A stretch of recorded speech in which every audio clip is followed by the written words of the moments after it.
یہ بھائی اگلا سوال کرتے ہیں کہ برف سے وضو کرنے سے متعلق ایک ویڈیو بڑی وائرل ہو رہی ہے جو مجھے بھیجی بھی ہے، ہم آپ کو بھی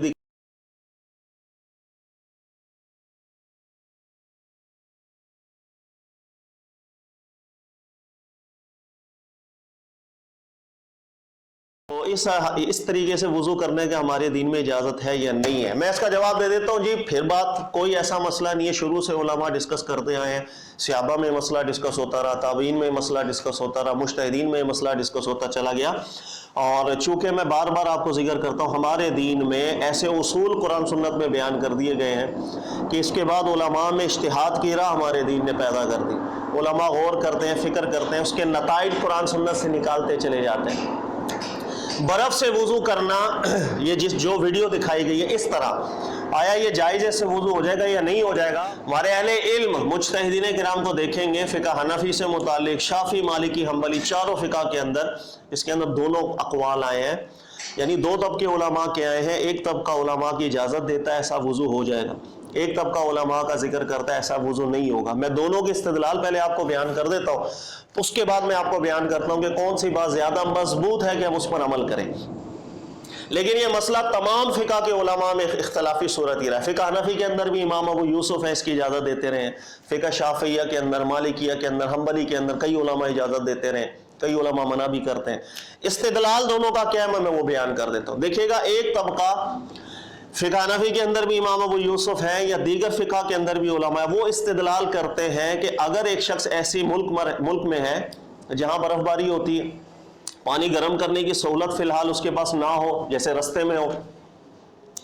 اچھا وہ برف سے اگر وضو کرتا ہے اس طریقے سے، وہ بیمار بھی نہ ہو، تندرست ہے، ایسی صورت میں برف سے بالکل وضو کریں اور نماز پڑھیں۔ استدلال وہ یہ کرتے ہیں، دیکھیے گا اللہ نے قرآن میں فرمایا فَاغْسِلُوا وُجُوهَكُمْ وَأَيْدِيَكُمْ إِلَى الْمَرَافِقِ، آپ نے پانی سے دھونا ہے چہرے کو، ہاتھ کو، پاؤں کو، بالکل۔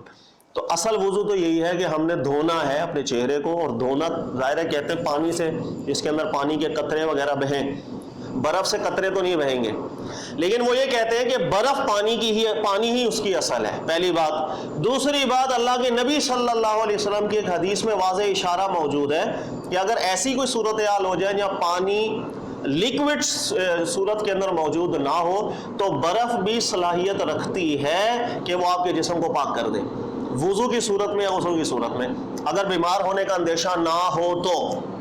وہ حدیث یہ ہے، صحیح حدیث اعلیٰ درجے کی، اللہ کے نبی صلی اللہ علیہ وسلم اکثر دعا فرمایا کرتے تھے کہ اے اللہ میرے گناہوں کو ایسا دور کر دے مجھ سے، ایسا پاک کر دے مجھے، جیسے پانی سے کسی چیز کو پاک کیا جائے، جیسے برف سے کسی چیز کو پاک کیا جائے، ثلج کے لفظ ہے حدیث پاک کے اندر۔ اب استدلال یہاں پر اس نوعیت سے بنتا ہے کہ اللہ کے نبی صلی اللہ علیہ وسلم نے گناہوں کو دور کرنا، گناہوں کو اعضاء سے دھونے کے لیے تشبیہ دی، جیسے پانی، جیسے برف۔ یہ چیز قابل نوٹ ہے کہ جب برف اور پانی سے اللہ کے نبی علیہ السلام نے گناہوں کو دھونے کا اشارہ دیا، اس کی تشبیہ اور تمثیل بیان کی ہے، تو اس کا مطلب ہے کہ برف ایسی چیز ضرور ہے ہمارے دین کے اندر جس سے بطور تقرب کے انسان اپنے گناہوں کو دور کرنے کا سبب بن سکتا ہے، اس کو سبب بنایا جا سکتا ہے۔ اس لیے تو اللہ کے نبی علیہ السلام نے تمثیل دی، اور اگر یہ تمثیل اپنی حقیقت پر قابل عمل ہی نہ ہو تو نعوذ باللہ من ذالک کی جو کلام ہے اپنی فصاحت بلاغت سے عاری ہو جاتا ہے۔ اور اللہ کے نبی صلی اللہ علیہ وسلم جامع الکلم ہے، نفیس کلام ارشاد فرماتے ہیں، اور اس مبارک فرمانے علی شان سے اشارے نکلتے ہیں، ہم اس سے استدلالات کرتے ہیں، تمام علماء نے کیے۔ تو اگر تو گناہوں کا ازالہ برف سے ممکن نہ ہو تو یہ تمثیل غلط ہو۔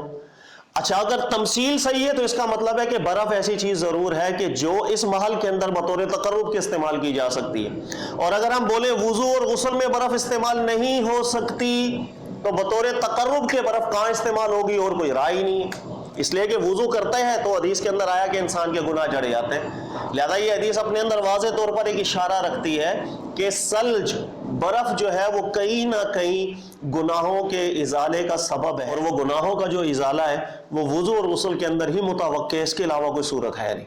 لہٰذا یہ ایک بہت بڑا طبقہ ہے مجتہدین کا جو اس جانب مائل ضرور ہوا تھا، یہ حدیث رسول صلی اللہ علیہ وسلم کے اندر ایک اشارہ موجود ہے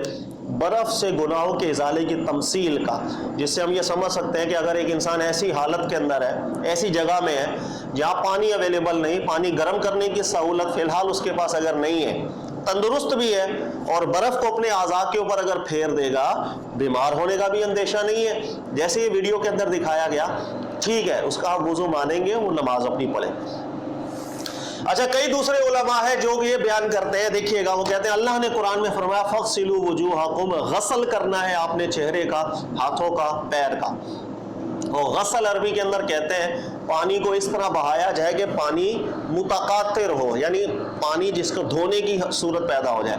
اور برف کے اندر دھونے کی صورت پیدا نہیں ہوتی ہے، لہذا قرآنی استدلال اس بات کا متقاضی ہے کہ برف سے وضو نہیں ہونا چاہیے۔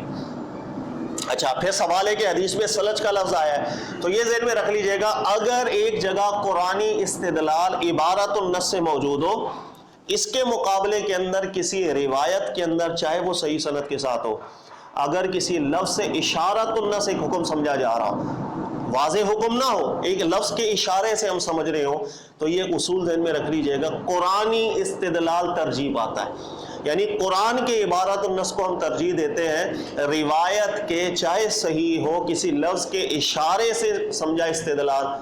اس کو قرآن پاک پر زیادتی کا سبب ہم نہیں کرتے کہ قرآن کے مطلق کو مقید کر دیا جائے یا قرآن کے حکم میں کسی طرح کی تبدیلی کی جائے۔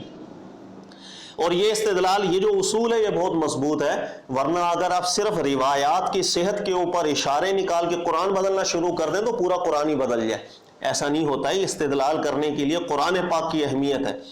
لہٰذا ترجیح تو اسی استدلال کی ہے۔ یاد رکھیے گا کہ سب سے بہتر صورت ہے یہ وضو کرنے کی کہ پانی سے کیا جائے، اگر پانی اویلیبل نہ ہو تیمم کرے آپ۔ یہ برف چونکہ پانی کی ایک صورت ہے، لہٰذا اگر کوئی شخص ایسا ہے یا ایسے ممالک ہے جہاں پر علماء اس قول کو ترجیح دیتے ہیں جو پہلے میں نے آپ کو بیان کیا، سلج والی حدیث سے استدلال، تو اب برا بھلا کہنے کی اجازت نہیں ہے، وہ نماز پڑھیں، انشاءاللہ ان کی نماز بھی ہو جائے گی، اجتہادی مسئلہ رہا ہے، کوئی ایسی بات نہیں، پیچھے نص ہے، پیچھے ان کی حدیث ہے، حدیث سے استدلال ہے، نعوذ باللہ وہ کوئی یہود و نصارہ کی کتاب سے پکڑ کے استدلال کر کے مسئلے بیان نہیں کر رہے ہیں۔ امت میں تفریقہ پیدا نہیں کرنا چاہیے، جس ملک میں جو علماء جس استدلال کو ترجیح دے رہے ہیں سر آنکھوں پر، اگر آپ کو تمام اقوال معلوم ہے، تمام اقوال کے استدلالات معلوم ہیں، آپ فرق کر سکتے ہیں، اللہ نے آپ کو صلاحیت دی ہے، یا آپ کے دل میں جزم پیدا ہوتا ہے کہ یہ قول دلیل میں زیادہ مضبوط ہے، یہ قول دلیل میں کمزور ہے، تو آپ مضبوط قول پر عمل کریں، کسی دوسرے کو کنونس کریں، بتائیں کہ یہ قول زیادہ مضبوط ہے۔ لیکن اگر کسی دوسرے کے نزدیک وہ بھی قابل ہے، دوسرا قول دلیل میں زیادہ مضبوط لگ رہا ہے، تو کوئی مسئلہ نہیں ہے۔ اللہ کے نبی صلی اللہ علیہ وسلم ایسے اجتہادی نوعیت کے مسائل کے اندر کلاکما محسن فرمایا کرتے تھے، تو بھی ٹھیک ہے، تو بھی ٹھیک ہے، لہٰذا اس میں فتنہ پیدا کرنے کی کوشش نہ کریں، اللہ تعالیٰ سمجھنے کی توفیق دے۔ جزاک اللہ۔